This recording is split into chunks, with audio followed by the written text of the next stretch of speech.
Well done, well done. Nice cover, Jen. Congratulations. And another congratulations, of course, kay John Sweet, the crying lady Lapos. Yes! Thank you Grabe. very much. Ay, halos lahat nga ng audience nanood na pala sila. Maraming salamat po sa lahat ng tumangkilik sa first day namin kahapon ng Modern Fight, the Crying Lady. Showing na po yan. Takbo na kayo sa mga sinehan. Mainit ngayon. Summer, might as well. Sa sinehan, malamig. Habang kayo nalalamigan, tumatawa kayo ng bonggang-bongga. Direct by Wendy Ramas mula po yan sa Viva Films. Sweet to support you. I watched yesterday, first day. Kasama mo si Chrissy. So, kamusta mo? Nag-enjoy ka? Pinalabog namin ng Glorieta kasi si Miss Chris, dala niya mga 30 staff members Correct. yata. Promise siya sa akin yan. Napuno yung cinema sa amin pa lang. And sweet yung... Nag-excursion kayo sa sinehan. At puno. Palabas, puno. Papasok kami puno. Thank you very much. Congratulations. Blockbuster pala ito. Kailangan mapanood na natin yan. Si Jen may cameo doon. Kaya nga, panoodin yung mga fans ni Jenny Lynn. Ibig mo sabihin, yung mga natira sa Manila, nanood lahat ng pelikula nyo. Tama. At bukas holiday pa rin naman. Might as well, nood lang ng nood ng bongga-bongga. Tama ang mga barkada. Oy, alam mo, I'm so proud kasi general patronage po kami. Wholesome daw kami. Ayan, so po kids mga can bata, watch it. pwede pong manood ng aming pelikula. Pang-pamilya talaga ng bonggang-bongga. Speaking, wait, we're only 4 today. We're missing 1 member dahil si Peachy po ay na-in-experience din ang The Philippines sa Dakak.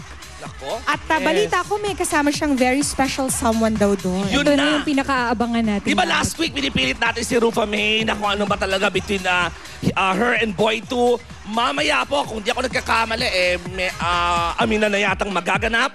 Merong mag-i-interviewan po. One-on-one. Boy 2 and Miss Rufa May Quinto. Baka tutukan niyo po yan. Baka may amin na mag-angyari. Yun na. Kasi if we can't get Peachy to talk, maybe Boy 2 can talk. Sabi naman ni Peachy, dapat siya yung mauna, di ba? So, eto na yon. Correct. At saka syempre yung Boracay Adventure ko, dahil nga maraming mga celebrities at takbuhan talaga pag summer, lalo na pag Holy Week. Ang Boracay, hinatid ko po yan exclusive para sa inyong lahat, mga kapuso. It's really more fun in the Philippines. Samantala, if there are happy stories during the break, meron din po mga malulungkot at kagulat-gulat na mga balita. Siyempre, pumanaw na po, baka nabalitaan ninyo over the break, ang multi-awarded broadcast journalist na si Angelo Castro Jr. At pagkatapos po ng commercial gap namin, sa susunod na po makakausap natin ang panganay niyang anak na si Diego Castro. Live na live po yan dito sa Showbiz Central.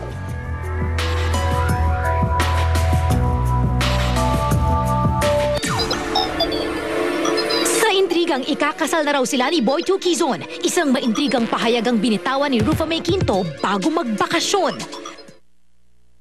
Alam mo kasi dapat siya munang sumagot eh. Ang tagal-tagal ng issue, di naman siya sumasagot eh. Yan na.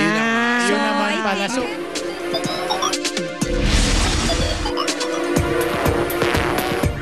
Kaya't hanggang sa Dakak, tinutukan ng Showbiz Central ang dalawa hanggang sa makuha ang kanilang pagtatapat. Actually po, naabutan po kami ng Showbiz Central dito at i-announce ko na sa inyo na totoo po. Ang buong pahayag ni na Rufa May at Boy 2. Exclusive. Luis de los Reyes, nahimatay sa backstage. Totoo bang dala ng labis na pagdidieta ng dalagang dahilan? Ang twin actress, sasalang sa Don't Lie to Me. Live na live. Exclusive, Richard Gutierrez sumabak sa isang madramang eksena sa unang taping day pa lang ng inaabangan sa GMA Telebabad na Makapiling Kang Muli. Mga taga Showbiz Central, welcome sa unang araw ng taping ng Makapiling Kang Muli. Nandito kami ngayon sa Santa Cruz Provincial Jail. Manny Pacquiao, hindi natitinag ng mga batikos sa kanyang pagiging Bible Ambassador. Sumusunod ka sa kanya, sabi niya, "You will be hated by everyone because of me, but the one who stands firm to the end will be saved." Ngayong hapon, makakausap ni Jenny Lynn ang pambansang kamao tungkol sa pagbabagong buhay niyang ito. Ang epekto nito sa kanyang laban. Kung may napanaginipan daw kayo na ito na daw yung last fight niyo, ano ang ibig sabihin ng panaginip na yun?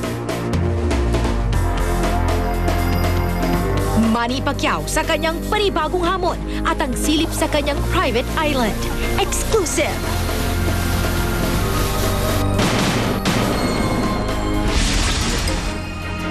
Kwento ng pag-asa ngayong Easter Sunday. Kahilingan ng batang may cancer na makilala si Marian Rivera, tinupad ng kapuso actress. Sabi ko sa kanya, magpagaling siya para ako naman yung dalawin niya. Nag-smile siya.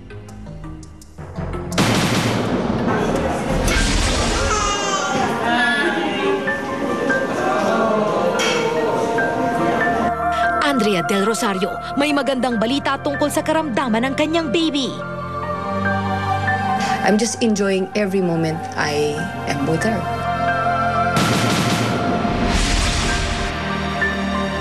Mommy LV, matagumpay ang operasyon laban sa kanser. Prayers lang ho, prayers lang ho. Makikita nyo na bibigyan kayo ng lakas ng loob.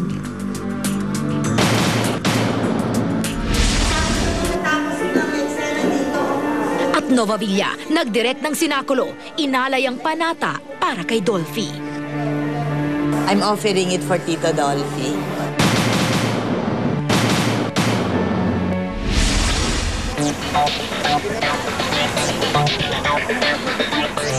Mga taga-SC, kung kailangan nyo ng pruweba kung bakit it's more fun in the Philippines, here's our answer!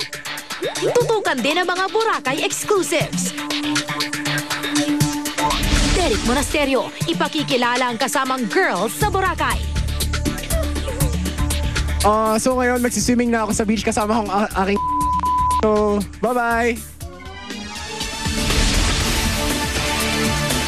Mga celebrity na nagbakasyon sa Boracay, ibubuking ni Sweet.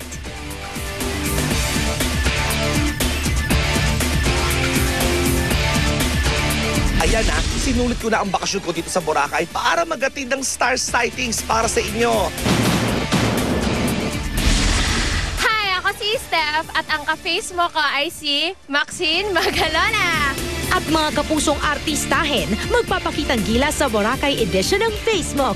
Dali, hulaan niyo kung sino raw ang ka-Facebook nilang celebrity. Sa katawan pa lang, ulam na.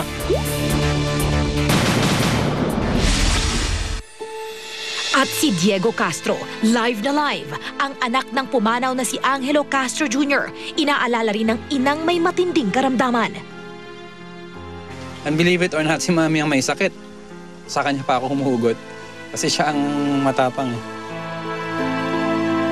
Eksklusibong nakausap ng Showbiz Central ang dating teen heartthrob, isang araw bago pumanaw ang amang broadcaster.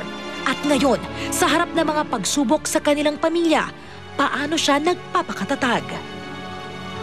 Diego Castro, live sa Showbiz Central, sa pagbabalik ng Easter Special ng Showbiz Central.